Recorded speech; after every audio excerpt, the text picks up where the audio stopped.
اليوم اختي غير بانت ليا الشميشه والمورال هو يطلع ديال بصح لانه عيينا بالبرد. المهم صايبت انا فطوري على خاطري كنتفطر وكنتمتع به، وكملت شغالي ديال الدار وجيت مباشره للكوزينه. الكوزينه الحبيبه اللي ما علينا عليها لاين.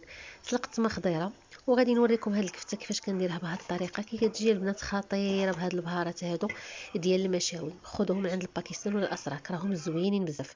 المهم تما كنحك فلفله خضراء وفلفله حمراء وكنحك حتى بصله وكنصفيهم من الماء مزيان ما خصش يبقى فيهم الماء، وكندير قزبر ومعدنوس.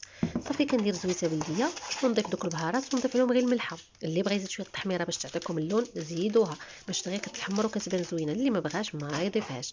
صافي هنايا غادي نخلط كلشي كيف ما شفتوا. غادي نضيف دابا غير الملحه بوحدها وغادي نخلط كلشي. من بعد ما غادي نلبس واحد اللي هو لان ما تيعجبنيش نبقى نخلط هادشي الحشوات بايدي هكاك، يعني ضروري من اللي قوات.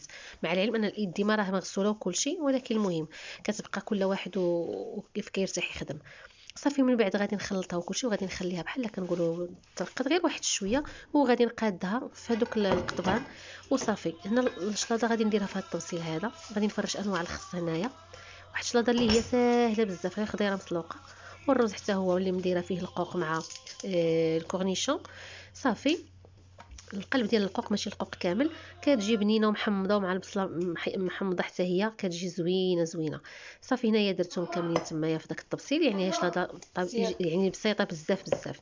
غادي نقطع موتزاريلا تما على جوج لانها كبيره وغادي نزين بها تما.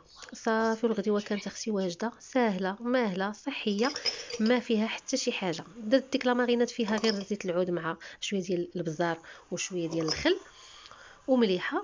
ودرت لان الخضره كامله لا مسلقاها بالملحه. صافي وكانت الغديوه هكا يعني شلاضه سهله شويه ساهل كلشي سهل اختي. اي وحيدي عليك العكز. بصحه